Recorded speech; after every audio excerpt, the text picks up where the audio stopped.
the guy, and then Samoa Joe beat the crap out of him, and now he's still on the house show circuit. And that was like 3 or 4 years ago. Yep. Maybe not that long ago, but it certainly feels like it. Samoa Joe in NXT, he came in at whatever No Way Out or whatever the February pay-per-view There you go. of 2017 was when he made his transition.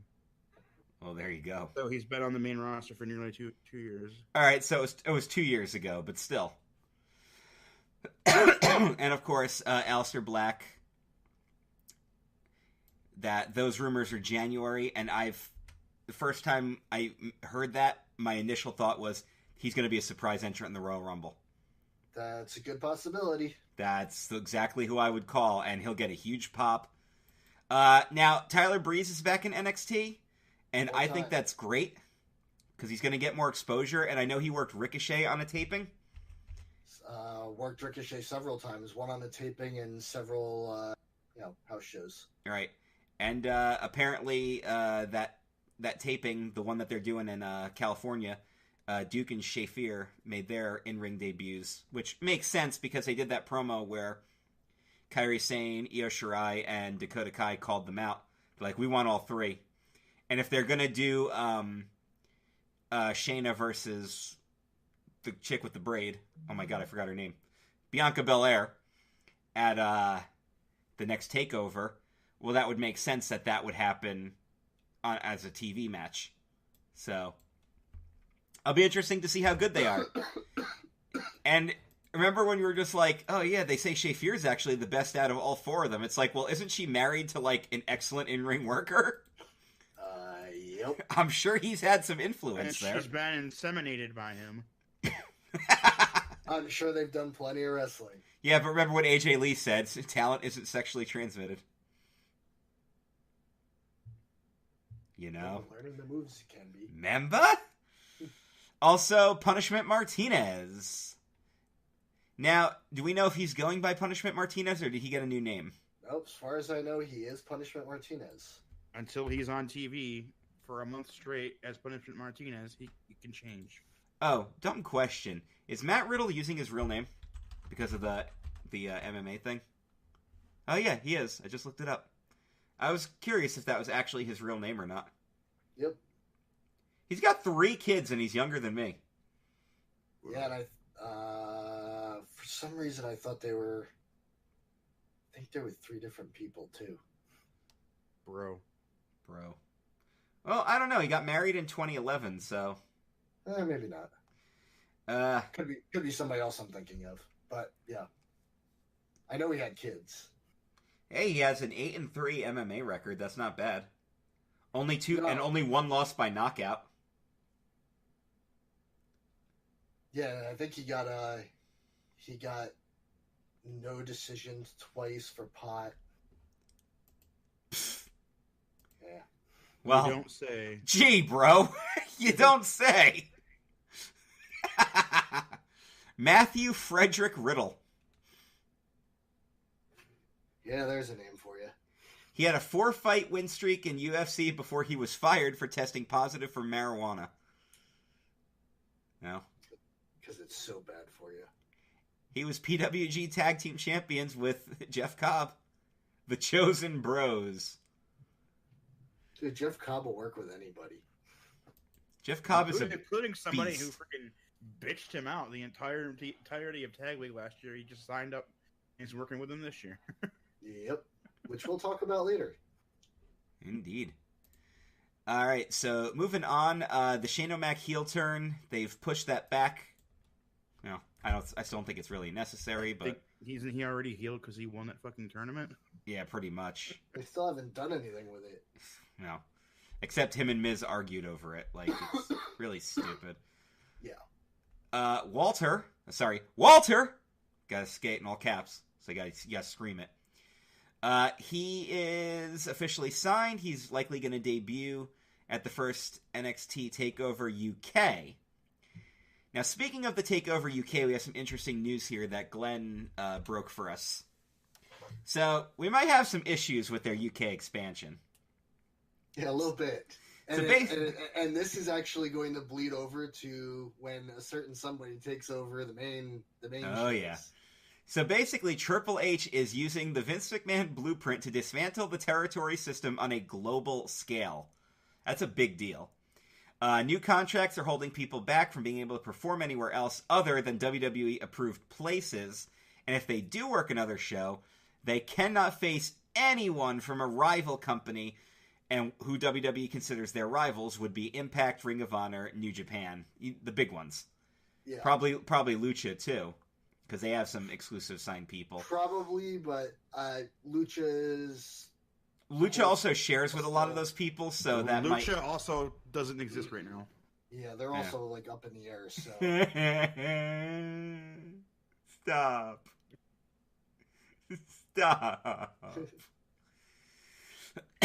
This went into effect immediately. Although people can still finish out their agreed upon dates unless it's a rival match, and then they got to back out. No, they don't have to back out. The company has to change the match. Ah. So they can still make their appearance. They just have to change the match. Oh, interesting. Well, no, it's causing some issues. Gee. You don't say. Yeah, I was rereading the opening chapter of The Death of WCW because the other night I was having some trouble sleeping. So I just pulled out the book and started rereading it. And it's just so... They really go into detail about that whole the territory system and basically what Vince did to kill it. But even like problems before that with the NWA, when they first formed that NWA partnership, that caused issues with the territories. Because certain promotions were thriving and helping each other out, but they were also simultaneously burying other companies. So, this is not a new thing, but my goodness. Well, and then there's also the, what was it? I forget it. I forgot. It was in my head, and then it ran away. Like a freaking shiny Pokemon. Yeah. I'm sure it'll come back to me later. Yeah, in the middle of points or consequences, you're just going to blurt out. In the middle of reading an entry, you're going to be like, oh, blah, blah, blah. I'm going to be like, that wasn't very funny. Actually, it might be really funny, now that I think about it. Yeah, whenever it pops back in. Okay. Real quick note, did anybody know... Did we ever talk about this on the show, that Aleister Black and Zelina Vega were dating? Did we actually know that? Nope. Well, now they're married. I thought Aleister Black was with that witch girl from Mae Young Classic, and that Zelina was with Andrade. That's exactly what I thought as well. Well, Zelina and Andrade were not a couple, and they never were. I knew that much, but... Damn, I feel like I should have known that. Like, now in like my memory banks, I'm like, I've seen a picture of them together. I know I have. And of course, I'm sitting here thinking, damn, he's like 3 times her size. Yeah, well. Dude, that little Latina girl is probably aggressive. Freaky as fuck. Yeah. She gives me that vibe. Well, I mean, when she was with Aries, at least they were roughly the same height. Wow. Aries is my height, dude. She's 4'11". I get that. 4'11" is short next to me. I know that because I dated a girl who was 4'11". But yeah. But Black is like 6'4". Well, Zelina must like it. Yeah. She doesn't have to bend over to do anything.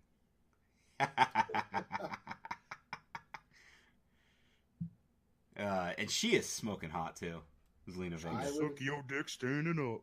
I would agree with that. Smoking hot. One cool thing, Glenn listened to the Joe Rogan Experience, and there was a guest, a very special guest who is a very well-liked wrestler from the 3 hosts here. Oh, yes. So you gonna tell us about it then? Because I didn't listen. So it was either I think it was late last week because I think I was in Jersey when that happened. Otherwise, I would have listened to it live.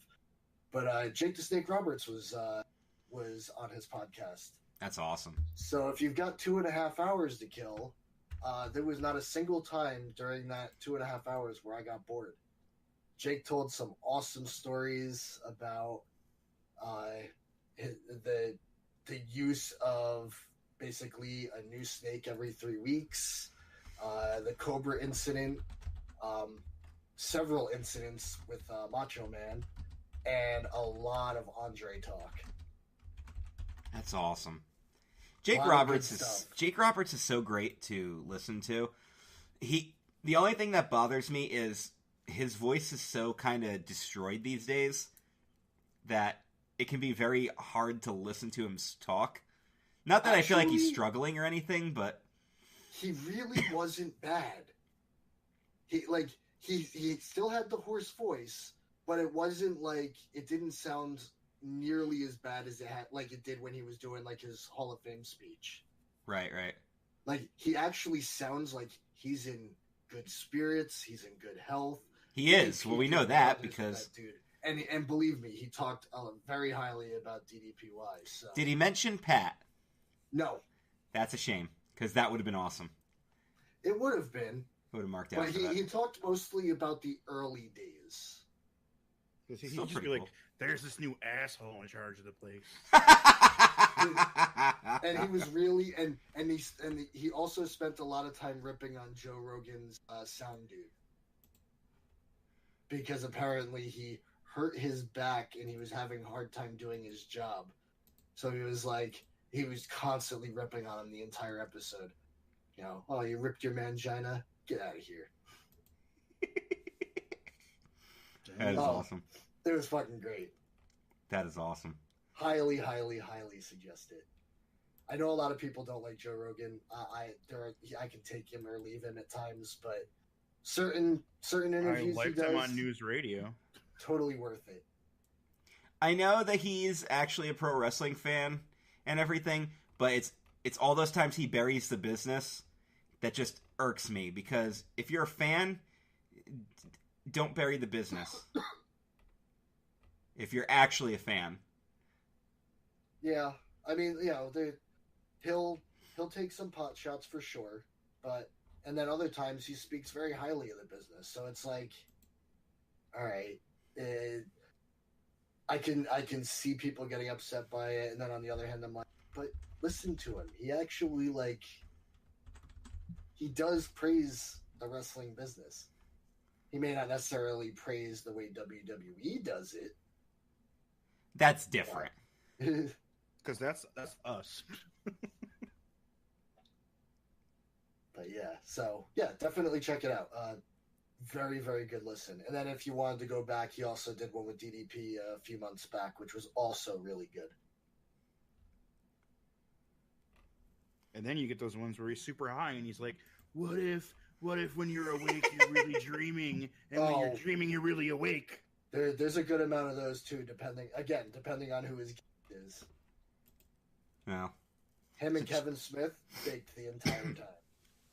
I might check that out. Maybe a little later when I'm laying in bed and I have a podcast in my earbuds.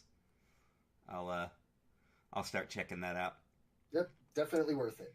All right, guys, we've got some XFL news for you. That's right. I'm not stuttering there. Yeah. St. Louis, because they're doing the big announcement is on the 5th, but this one leaked already. Yeah, St. Louis is the first city officially getting an XFL team. Yay! So, not really too surprised. They lost the Rams a few years ago, so yeah, they have a stadium with nothing going on. Well, my guess is a lot of the initial teams are going to be places that have, or that formerly had football teams, or that have stadiums that aren't being used often. Well, I don't know. They're still there for another season after this one, right? They are. Well, not necessarily. Technically, they're supposed to be, but the city of Oakland could tell them to get the fuck out. And so they get stuck at like the UNLV They're- college stadium next season. Well, there's rumors for the Raiders